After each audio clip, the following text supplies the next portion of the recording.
Assalamualaikum warahmatullahi wabarakatuh. Nama saya Nanda Kusuma Putra dari Universitas Mercu Buana Jakarta.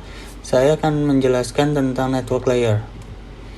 Network layer, lapisan jaringan atau IC layer 3 menyediakan layanan untuk memungkinkan perangkat akhir untuk bertukar data di seluruh jaringan. Seperti yang ditunjukkan pada gambar IP versi 4 dan IP versi 6 adalah protokol komunikasi jaringan, lapisan jaringan prinsip. Protokol lapisan jaringan lainnya termasuk protokol routing seperti Open Short First atau OSPF dan protokol pesan seperti Internet Control Message Protocol atau ISMP. Selanjutnya ini tampilan the 7 layer of OSI. Untuk mencapai komunikasi ujung ke ujung melintas batas-batas jaringan, protokol lapisan jaringan melakukan 4 operasi dasar. Yang pertama, mengatasi perangkat akhir. Perangkat akhir harus dikonfirmasi dengan alamat IP unik untuk identitas di jaringan. Yang kedua, enkapsulasi. Lapisan jaringan merangkum unit data protokol atau PDU dari lapisan transport ke dalam sebuah paket. Proses enkapsulasi menambah informasi header IP seperti alamat IP dari host sumber atau pengirim dan tujuan atau penerima. Proses enkapsulasi dilakukan oleh sumber paket IP. Yang ketiga, routing. Lapisan jaringan menyediakan layanan untuk mengarah paket ke host tujuan dari jaringan lain. Untuk melakukan perjalanan ke jaringan lain, paket harus diproses oleh router. Peran router adalah memilih jalur terbaik dan mengarahkan paket ke host tujuan dalam proses yang dikenal sebagai routing. Suatu paket dapat melintas banyak router sebelum mencapai host tujuan. Setiap router yang dilewati paket untuk mencapai host tujuan disebut hop. Yang keempat, de-enkapsulasi. Ketika paket tiba di lapisan jaringan host tujuan, tuan rumah memeriksa header IP paket. Jika alamat IP tujuan dalam header cocok dengan alamat IP-nya sendiri, header IP dihapus dari paket. Setelah paket dekapsulasi oleh lapisan jaringan, layer 4 PDU yang dihasilkan diteruskan ke layanan yang sesuai dengan lapisan transport. Proses denkapsulasi dilakukan oleh host tujuan dari paket IP. Berada dengan layer transport, OSI layer 4 yang mengolah transfer data antara proses yang berjalan pada setiap host. Protokol komunikasi layer jaringan yaitu IPv4 dan IPv6 menentukan struktur paket dan pemrosesan yang digunakan untuk membawa data dari suatu host ke host lain tuan rumah. Beroperasi tanpa memperhatikan data yang dibawa dalam setiap paket memungkinkan lapisan jaringan untuk membawa paket untuk berbagai jenis komunikasi antara beberapa host. IP header. IP merangkum segmen transport atau layer tepat di atas layer jaringan atau data lainnya dengan menambahkan header IP. Header IP digunakan untuk mengirim paket host tujuan. Header IP diperiksa oleh perangkat layer 3 atau MIS, router dan scalar layer 3 saat melakukan perjalanan melintas jaringan ke tujuannya. Penting untuk dicatat bahwa informasi pengalamatan IP tetap sama sejak paket meninggalkan host sumber sampai tiba di host tujuan, kecuali ketika diterjemahkan oleh perangkat yang melakukan network address translation untuk IPv4. Proses enkapsulasi. Proses enkapsulasi data lapis demi lapis memungkinkan layanan di berbagai lapisan untuk berkembang tanpa mempengaruhi lapisan lainnya. Ini berarti segmen lapisan transport dapat dengan memudahkan dikemas oleh IPv4 dan atau IPv6 atau dengan protokol baru yang memungkinkan dikembangkan di masa depan. Karakteristik IP. IP dirancang sebagai protokol dengan overhead rendah. Ini hanya menyediakan fungsi-fungsi yang diperlukan untuk mengirim paket dari sumber ke tujuan melalui sistem jaringan yang saling berhubungan. Protokol tidak dirancang untuk melacak dan mengelola aliran paket. Fungsi-fungsi ini, jika diperlukan, dilakukan oleh protokol lain pada layer lain, terutama TCP pada layer 4. Karakteristik dasar IP. Yang pertama, koneksi. Tidak ada koneksi dengan tujuan yang dibuat sebelum mengirim paket data. Upaya terbaik, IP secara inherent tidak dapat diandalkan karena pengiriman paket tidak dijamin. Media independen. Pengerahasiaan tidak tergantung pada medium atau tembaga, serat optik atau nirkabel yang membawa data. Yang kedua, tanpa koneksi. IP tanpa koneksi artinya tidak ada koneksi end-to-end khusus dibuat oleh IP sebelum data dikirim. Komunikasi tanpa sambungan secara konseptual mirip dengan mengirim surat kepada seseorang tanpa memberitahu penerima sebelumnya. Ini gambaran connectionless. Header paket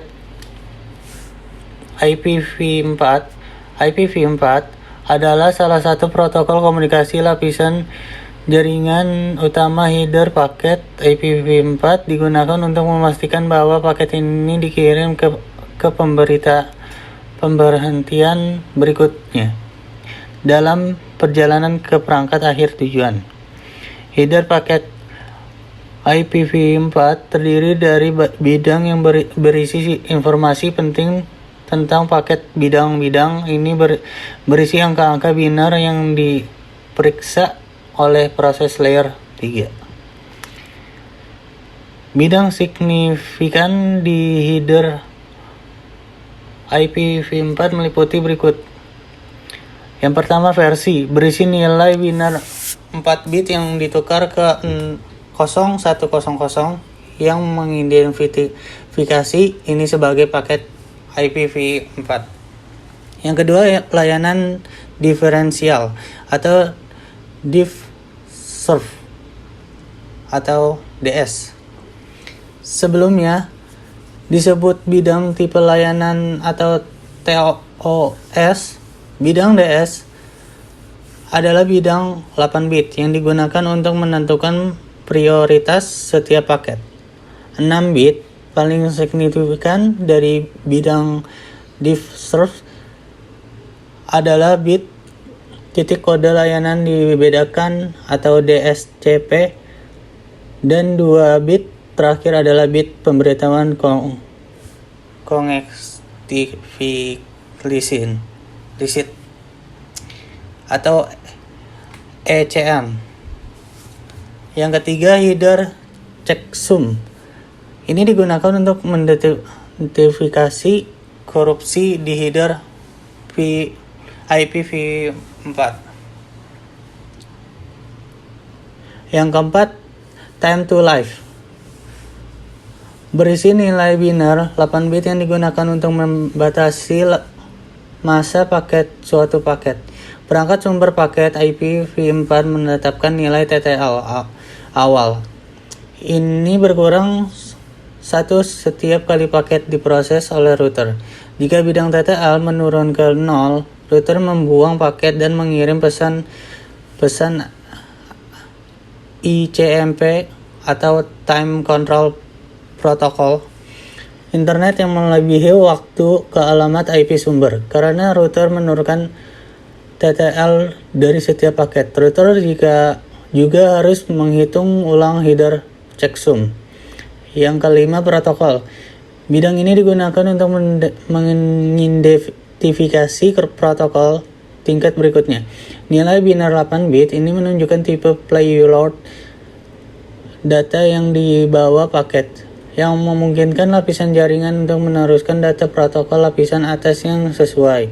Nilai-nilai umum termasuk ICMP 1 atau 1, TCP 6, dan UDP 17. Yang keenam,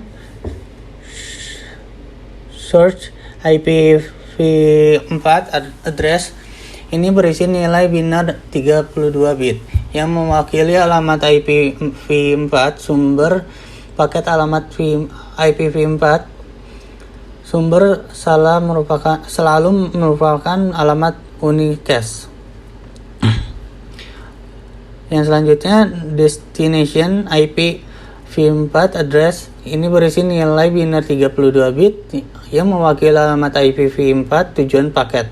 Alamat IPv4 tujuan adalah alamat unicast, multicast, atau broadcast. Tujuan IPv6 pada awal 1990-an, Satuan Tugas Teknik Internet atau IETF mulai khawatir tentang masalah dengan IPv4 dan mulai mencari pengganti dan kegiatan untuk mengarah pada pengembangan IP versi 6 atau IPv6. IPv6 mengatasi keterbatasan IPv4 dan merupakan peningkatan yang kuat dengan fitur yang lebih sesuai dengan tuntutan jaringan saat ini ada yang akan datang. Perbaikan yang disediakan IPv6 meliputi yang berikut. Yang pertama, peningkatan ruang alamat. Alamat IPv6 didasarkan pada pengalaman hierarkis 128 bit yang bertentangan dengan IPv4 dengan 32 bit. Yang kedua, penanganan paket yang ditingkatkan. Header IPv6 telah disederhanakan dengan bidang yang lebih sedikit. Yang ketiga, menghilangkan kebutuhan akan NAT dengan sejumlah besar alamat IPv6 publik. NAT antara alamat IPv4 pribadi dan IPv4 publik tidak diperlukan. Ini menghindari beberapa masalah yang disebabkan oleh NAT yang dialami oleh aplikasi yang membutuhkan konektivitas ujung ke ujung. Bidang di header paket IPv6 mencangkup yang berikut. Yang pertama, versi.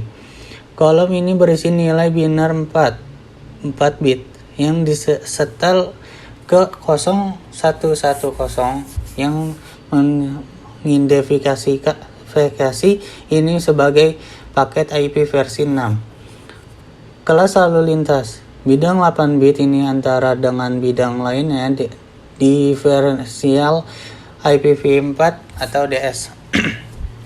Yang ketiga, label aliran. Bidang 20 bit ini menunjukkan bahwa semua paket dengan label aliran yang sama menerima jenis penanganan yang sama oleh router.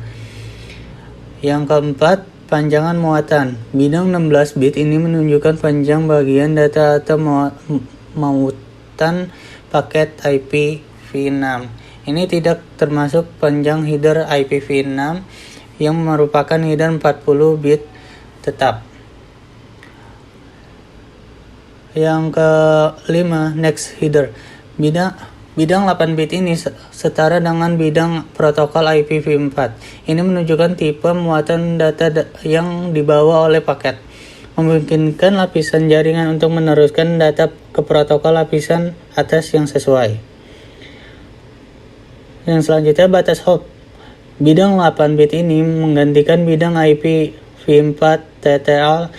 Nilai ini dikurangi dengan nilai 1 oleh setiap router yang meneruskan paket. Ketika penghitungan mencapai 0, paket tersebut dibuang dan pesan ICMP v6 time exceeded dikirim ke host pengirim. Ini menunjukkan bahwa paket tidak mencapai tujuan karena batas hop terlampaui. Tidak seperti IPv4, IPv6 tidak termasuk cek header IPv6 karena fungsi ini dilakukan di lapisan bawah dan atas.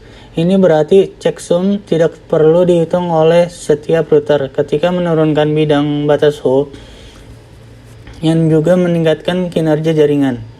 Yang selanjutnya search IP VNAM address. File 128 bit ini mengidentifikasi alamat IPv6 dari host pengirim. Yang selanjutnya destination IP VNAM address. File 128 bit ini mengidentifikasi alamat IPv6 dari host penerima. Peran lain dari lapisan jaringan adalah mengarahkan paket antara host. Yang pertama, sendiri. Host dapat melakukan ping sendiri dengan mengirim paket ke alamat IPv4 khusus 127.0.0.0.1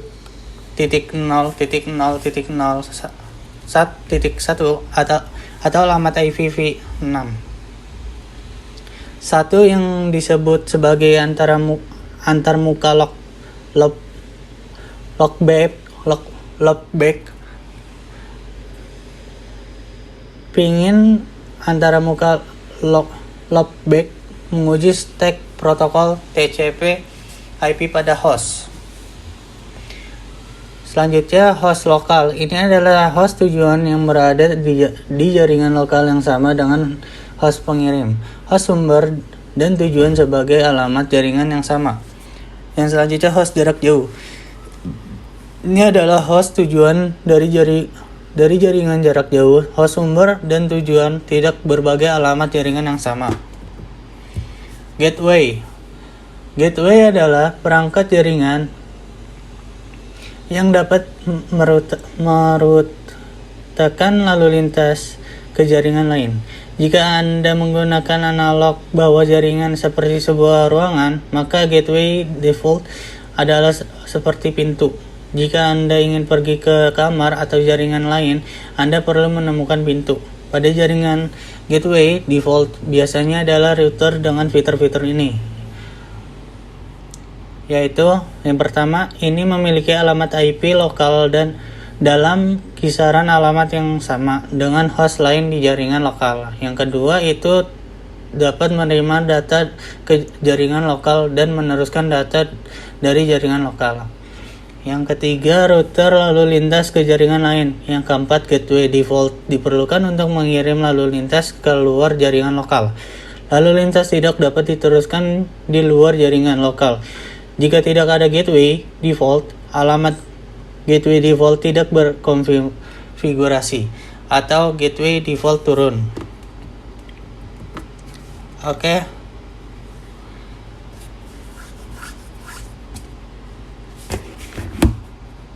Terima kasih, sekian dari saya. Wassalamualaikum warahmatullahi wabarakatuh.